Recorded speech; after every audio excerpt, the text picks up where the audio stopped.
Fala, meu jovem, professor André Penaforte aqui, e na aula passada nós estávamos falando sobre carboidratos e lipídios. Finalizamos esse conteúdo para agora iniciarmos o conteúdo das proteínas. E é preciso ter em mente que quando falamos de proteína, esse componente orgânico ele é uma macromolécula, macro, grande, ok? Então as proteínas elas são moléculas gigantes. Ela é uma molécula polimérica, ou seja, ela é um polímero formado por monômeros. A proteína ela vai ser formada por 20 diferentes tipos de aminoácidos que realizam ligações e se alternam lá dentro, sendo que a proteína ela pode vir a ser formada por milhares ou até mesmo dezenas de milhares de aminoácidos. Você pega aqueles 20 aminoácidos ali que constituem a proteína e eles vão se ligando e se alternando para formar esta macromolécula, essa molécula gigantesca. Tá bom? É tanto que, professor, mas eu já ouvi falar que, por exemplo, a insulina não tem milhares não. A insulina, se não me falha a memória, são só 88 aminoácidos. Então, ela é uma proteína bem pequenininha, né? É assim, a insulina é uma proteína pequenininha, né? É um hormônio proteico. A insulina é um hormônio proteico, um hormônio formado por aminoácidos. Só que, por ser pequena, e ter só 88 aminoácidos, ela acaba sendo chamada de peptídeo. Certo? Então, geralmente nós tendemos a utilizar a palavra peptídeo para uma proteína miniatura, digamos assim. Certo? Então, tem isso em mente. A proteína ela é um polímero. É um polímero de aminoácidos. Então, um polímero ele é formado por monômeros. E o monômero que constitui esse polímero, o monômero que constitui a proteína, é o aminoácido. Tudo bem? E aí vamos entender a estrutura do aminoácido que vai compor essa proteína, tudo bem? Então, isso que vocês estão vendo aí, ó, é o aminoácido. Então, veja que as proteínas, elas são formadas, elas são macromoléculas formadas pelos aminoácidos, como eu acabei de explicar a vocês. E, gente, todos os aminoácidos, eles seguem essa mesma constituição que vocês estão vendo aí, ó, no slide. Então, ele vai ter, vamos lá, um grupo amina, tudo bem? Que é esse NH2, nitrogênio, ligado a dois átomos de hidrogênio. Ele vai ter também esse grupo ácido carboxílico, certo? Que é esse carbono formando uma dupla ligação com o oxigênio e uma ligação com a hidroxila, né? O OH. Ele vai ter sempre esse hidrogênio, tudo isso ligado num carbono central, né? E o que vai mudar de uma proteína, de um aminoácido para o outro, é só o radical. Então, gente, vejam, toda essa estrutura aqui, ela acaba sendo igualzinha. Dá uma olhada, ó. Toda essa estrutura aqui da proteína, certo? Ela é da proteína não, desculpe. Toda essa estrutura do aminoácido é exatamente a mesma estrutura para qualquer um dos 20 aminoácidos. Então, todos os 20 aminoácidos vai ter um carbono no centro. Vamos lá de novo, ó. Vai ter um carbono no centro, certo? Ele vai ter esse carbono central aqui. Ligado a ele, um hidrogênio, um grupo ácido carboxílico, um grupo amina, mudando simples e unicamente o radical que constitui cada aminoácido. Então, isso aqui é a única parte que muda dentro dos aminoácidos, é o radical. Ok? E aí, por isso que a proteína, que o aminoácido tem esse nome, aminoácido. Amino do grupo amina, ácido do grupo ácido carboxílico. O próprio nome da molécula já te diz os grupos químicos funcionais que estão lá dentro, certo? Então, o próprio nome já nos dá uma dica da composição da molécula. Tudo bem? Então, as proteínas vão ser formadas pelos 20 aminoácidos e tenha isso em mente, a única coisa que muda de um aminoácido para o outro é o seu radical. Todo o restante da molécula é exatamente igual. E como eu disse a vocês, as proteínas, elas são formadas pelos aminoácidos. Nós temos no nosso corpo 20 aminoácidos, sendo 11 desses aminoácidos aquilo que nós chamamos de aminoácidos naturais. São os aminoácidos produzidos pelo nosso próprio organismo. Ou seja, eles não precisam estar na nossa alimentação. Nós somos capazes de produzi-los. Ao passo que existem 9 aminoácidos essenciais. Esse você tem que comer, você tem que ingerir. Eles são essenciais na sua alimentação. Eles precisam estar essencialmente na alimentação, diferente dos naturais que nós produzimos naturalmente. Tudo bem? Então, os essenciais precisam estar na nossa alimentação. Então, são 9 essenciais e 11 naturais. Toma cuidado, porque se você está usando um livro mais desatualizado, você vai acabar vendo aí que são 8 aminoácidos essenciais, mas na verdade são 9, tudo bem? Não são 8, ok? Só se o livro pode estar um pouco desatualizado e trazer 8, o número mais antigo, certo? Então dá uma olhada nisso aí. Só que para que esses aminoácidos venham a constituir uma proteína, pessoal, eles se ligam. E olha o que acontece.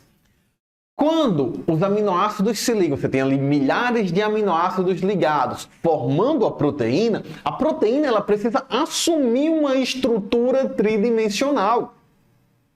Quando a proteína fica ligada, a proteína não é uma linha de aminoácidos paralela, retinha, não. Certo? Na verdade, esses aminoácidos, quando ligados, eles começam a empacotar, eles começam a fazer curvas, a se ligar, a se dobrar, e aí eles adquirem o que a gente chama de estrutura tridimensional da proteína. Cada proteína tem a sua estrutura tridimensional e ela só pode atuar, ela só pode agir se ela tiver essa estrutura, a gente chama de conformação. Tudo bem? Então, se ela sai dessa forma conformacional que ela possui, ela perde a sua função. Uma proteína só executa a sua função se estiver corretamente dobrado, ou seja, se tiver adquirido a sua estrutura tridimensional.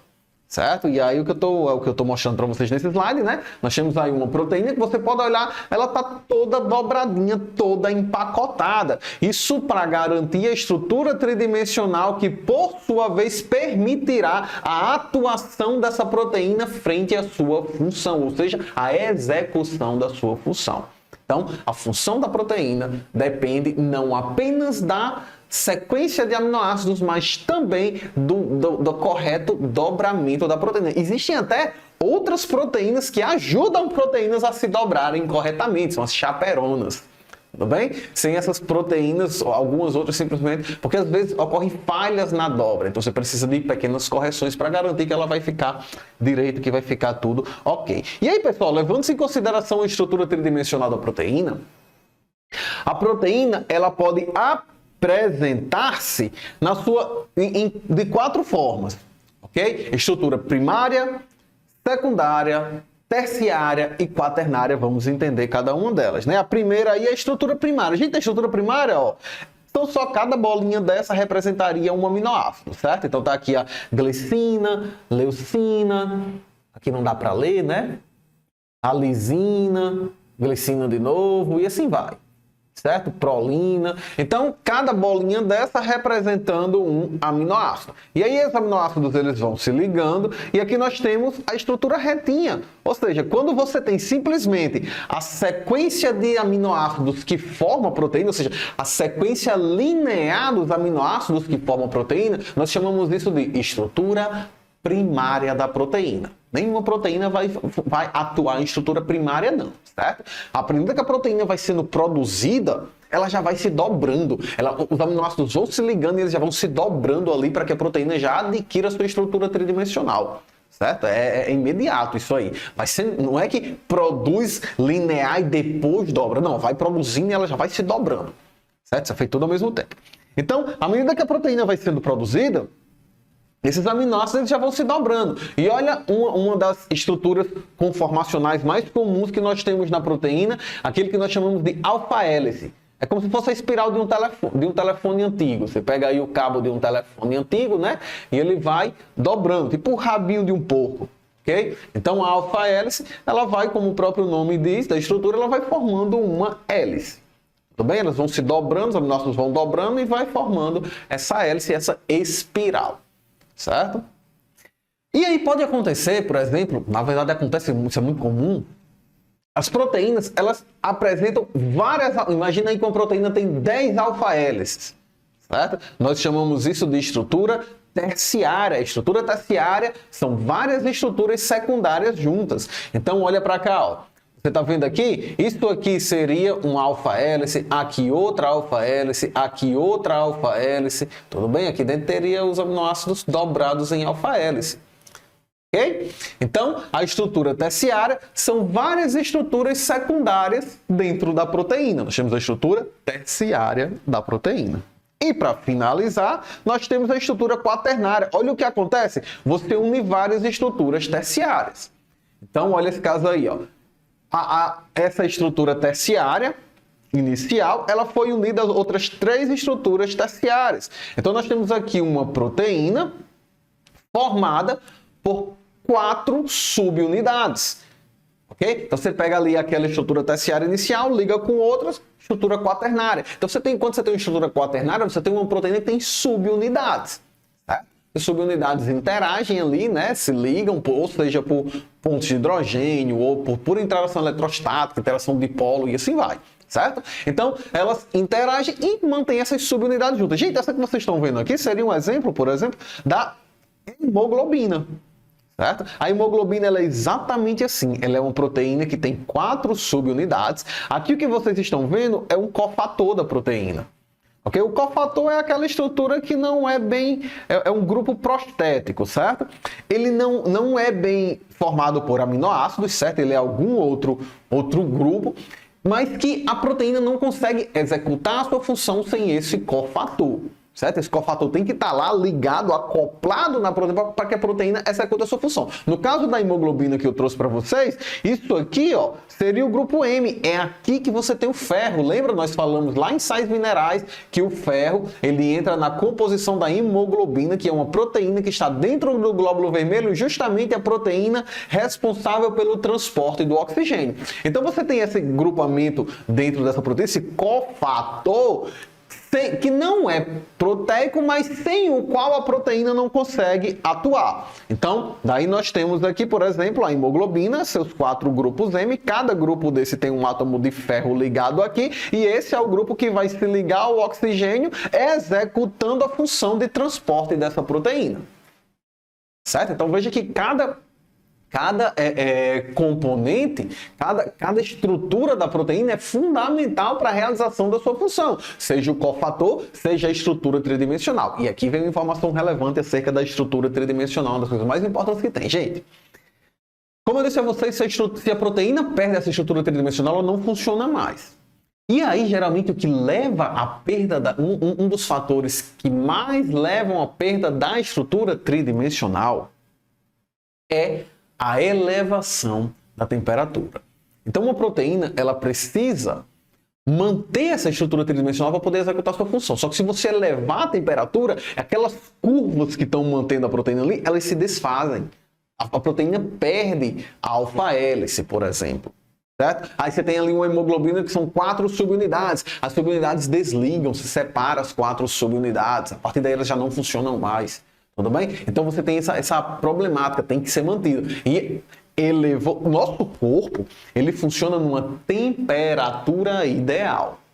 Ok? Se nós perdemos essa temperatura ideal, proteínas, elas cessam a sua função. Se você resfria demais, elas param de funcionar. Se você aquece demais, elas perdem a estrutura tridimensional e param de funcionar. Tudo bem? Então, a proteína ela atua dentro de uma temperatura ideal. Ok? Aí, por exemplo, você está ali... Daí vem o mecanismo da febre. Por que nós sentimos febre? Por que ficamos com febre? A febre é o nosso corpo tentando destruir um patógeno, um agente infeccioso, né? Ele foi ali, entrou no seu corpo, está causando uma doença, uma infecção. Aí o seu corpo, epa, eu vou matar esse carinha. Sabe como é que eu vou matar esse agente infeccioso, essa bactéria, esse vírus? Eu vou elevar a temperatura. Essa elevação da temperatura vai desnaturar as proteínas dos vírus, a proteína das bactérias. E aí quando essa proteína desnaturar, o vírus vai morrer e eu vou me livrar da infecção. É para isso que o nosso corpo eleva a temperatura. O problema é que nosso corpo, nossas proteínas também são sensíveis à temperatura e elas também desnaturam. É por isso que a febre pode levar à morte, pode ser letal. Você pode, sua febre chegar aí nos 42 graus, você já pode ganhar um paletó de madeira, né? Passar dessa para outra.